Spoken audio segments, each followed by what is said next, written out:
अक्लमंद परिंदा।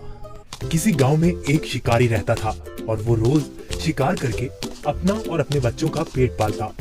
एक मर्तबा ऐसा हुआ कि शिकारी जब शिकार करने जंगल की तरफ गया तो उसे आसमान में एक बहुत ही खूबसूरत और नायाब चिड़िया उड़ती नजर आई। चिड़िया को देखते ही शिकारी के मुंह में पानी आ गया और वो सोचने लगा कि अगर किसी तरह ये नायाब चिड़िया मेरे हाथ लग जाए तो इसे बाजार में महंगे दामों बेचकर खूब पैसे कमाऊंगा। ये सोचते ही शिकारी ने बड़ी चालाकी और होशियारी से शिकार के लिए जब अपना जाल बिछाया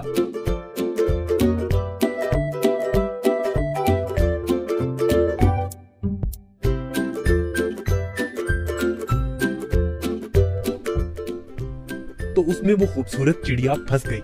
चिड़िया को जाल में देखकर शिकारी अपनी इस कामयाबी पर बहुत खुश हुआ और दिल ही दिल में इस चिड़िया को फरोख्त करने के मंसूबे बनाने लगा।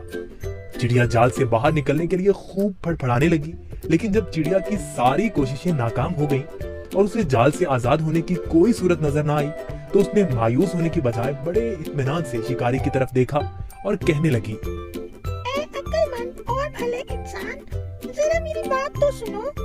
मुझ जैसी छोटी और नन्ही सी चिड़िया को पकड़कर आपको कोई फायदा नहीं होने वाला, क्योंकि अगर तुम मुझे ज़िबा भी करते हो तो मेरे थोड़े से गोश्त और गिनती की चंद नरम और नाजुक हड्डियों से तुम्हारा क्या बनेगा। और अगर तुम मुझे बाजार में फरोख्त भी करते हो तो तुम्हें कितने रुपए मिलेंगे।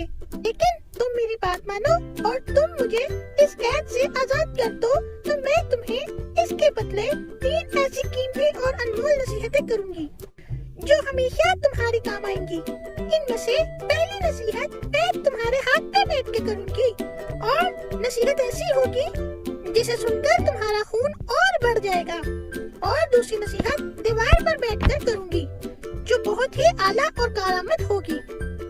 इसके बाद तीसरी और आखिरी नसीहत दरख्त की शाख पर बैठकर करूंगी। इसलिए अब तुम्हारी अक्लमंदी का यही तकाजा है कि तुम मुझे आजाद कर दो और मेरी तीनों नसीहतों पर अमल करके दुनिया में बड़ा नाम कमाओ। शिकारी ने चिड़िया की ये पेशकश सुनकर थोड़ी देर सोचने और गौर करने के बाद उसकी बात मानते हुए जाल की रस्सी खुद खोल दी। रस्सी खुलते ही चिड़िया उड़कर शिकारी के हाथ पर आ बैठी। पहली नसीहत करते हुए कहने लगी, किसी भी नामुमकिन बात पर कभी यकीन न करना, चाहे कोई भी कहे। ये बोलकर चिड़िया अपने वादे के मुताबिक फिर उड़ी और दीवार पर जा बैठी। वहीं से दूसरी नसीहत करने लगी, गुजरी हुई किसी भी बात का गम कभी ना करना। मेरे इस छोटे से वजूद में 10 दिरहम का एक ऐसा कीमती मोती है जिसकी मिसाल पूरी दुनिया में कहीं नहीं। और इस महंगे मोती को पाकर तुम और तुम्हारे घर वाले खूब ऐशो इशरत से जिंदगी गुजार सकते थे, मगर तुम्हारी किस्मत पर अफसोस, तुमने मुझे आजाद करके एक बेमिसाल मोती अपने हाथों से खो दिया। इतना सुनना ही था कि शिकारी जोर जोर से इस तरह रोने और चिल्लाने लगा जैसे उसका कोई अपना करीबी रिश्तेदार मर गया हो।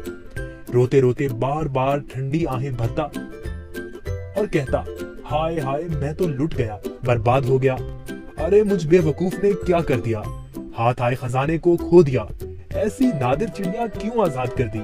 शिकारी जब खूब रो धो चुका तब चिड़िया ने उसे मुखातिब करते हुए कहा, अरे बेवकूफ और अहमद शिकारी, मैंने पहले ही तुम्हें नसीहतें कर दी थी कि गुजरी हुई बात का गम न करना। जब ये बात हो ही गई थी तो अफसोस से हाथ मलना किस काम का। और हाँ, ए नादान शिकारी, तुमने मेरी पहली नसीहत भी तो गौर से नहीं सुनी। मैंने कहा था ना कि किसी भी नामुमकिन बात का हरगिज़ यकीन नहीं करना चाहिए, चाहे वो कैसी ही क्यों ना हो। अब जरा अक्ल से काम लो और देखो तो सही, वो नन्ही सी जान का पूरा वजूद 3 दिरहम से ज्यादा का नहीं है, तो फिर 10 दिरहम का मोती मेरे छोटे से वजूद में कैसे हो सकता है। बेशक कहती तुम ठीक ही हो ए नन्ही मुन्नी चिड़िया, वो तीसरी नसीहत तो बताती जाओ। अरे भाई, तुमने मेरी पहली नसीहतों पर कौन सा अमल कर लिया जो मुझसे तीसरी नसीहत भी सुनना चाहते हो। वो कीमती नसीहत तुम जैसे नादान इंसान के लिए नहीं है। ये कहते ही फुर से चिड़िया उड़ी और शिकारी उसको देखता ही रह गया।